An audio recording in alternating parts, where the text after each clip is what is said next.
Happy, and today I'm going to show you how to build 5 amazing starter houses. We're going to start with the easiest and end with the hardest. And as we go through the video, I'll show you my step-by-step thought process as to how I built them and why. For the first build, we have this wooden cabin. The roof slants to make it look like it was handmade. It adds to the fact that this is a starter base. It's made of the resources nearby, like the wood, mostly the wood to be honest. There's not much else, and there's a bit of stone on the inside. So, on the inside, I've added the roots from the 1.17 update to make it look like this is being overgrown.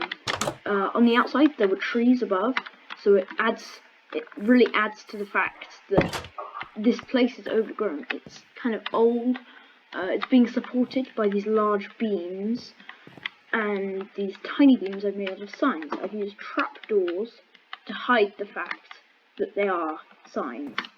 Can be supported in the trapdoors. I've used lecterns here to add some detail into the pillars, which will have buttons.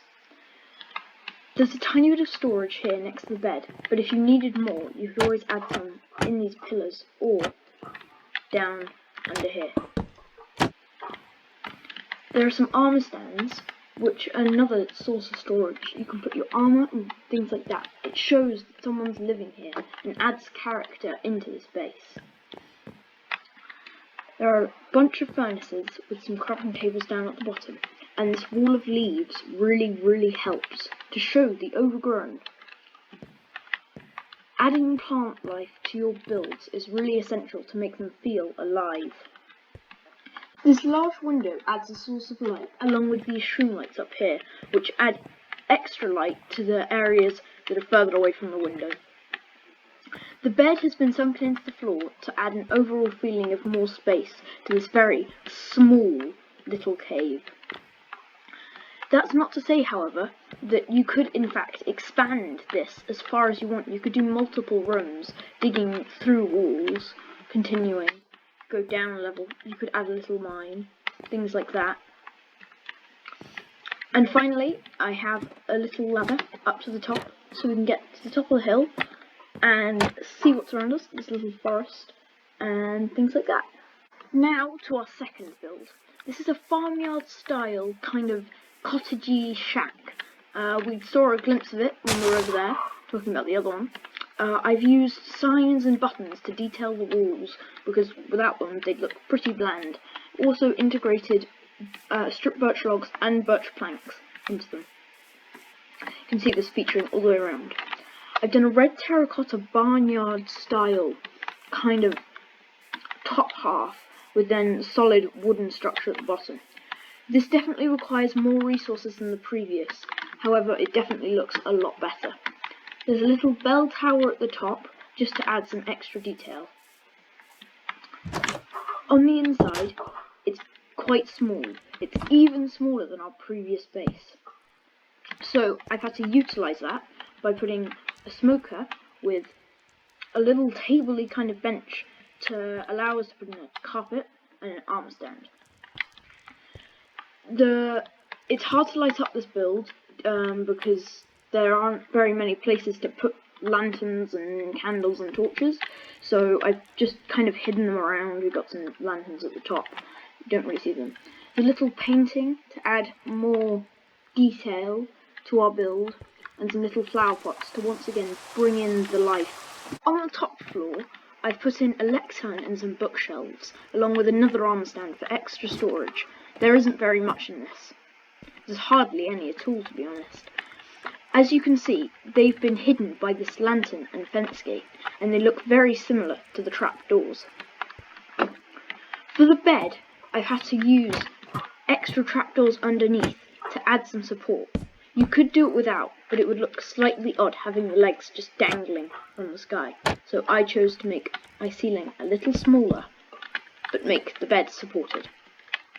If you needed, you could always add some barrels down here, underneath, or upstairs where these bookshelves are.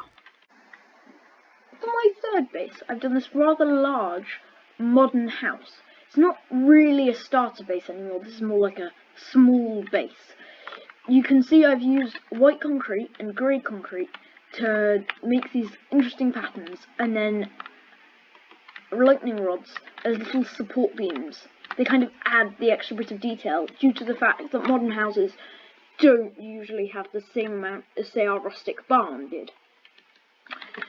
In later game, you could in fact use end rods here. They might look better, I'm not sure. And I've put some little kind of aerials on top of the house to add to the fact that it's modern, it's kind of futuristic. I've added a little piston door on the inside, which adds even more to the futuristic vibes. Then, to be honest, I'm not particularly good at modern interiors, I have to be honest with you. It's pretty hard. So I have a sofa looking out on the huge window, and I have a living ceiling. This life really adds something to the kind of bleak modern style. Up the stairs we have a tiny little viewing room where you can look out to the outside. And then I've added some bubble streams because I thought ladders would be a bit off in this setting. I've added a table with 3 lecterns and some trapdoors on top, and got some little carpets to hide some light sources I put underneath, due to the fact that we can't put lanterns or anything, and there aren't very many nice looking light sources that fit in this kind of environment. I've added blue warped wood and a cyan bed because everything else is orange and it contrasts quite well. Got some more little plants for life, going from darkest to lightest to bring your eyes upwards, and an anvil at the side to add some extra detail.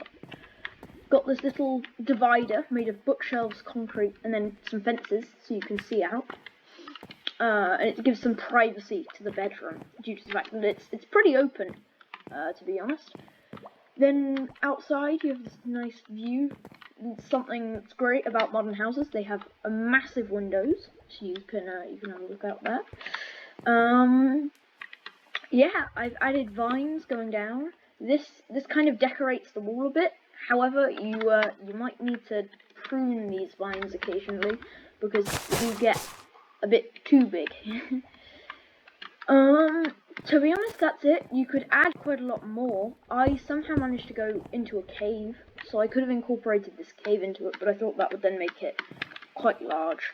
This is definitely the most expensive of all the starter houses I'm going to show you, due to the fact that you have to use concrete and then acacia wood, which is like the orange. I mean, you could use jungle wood.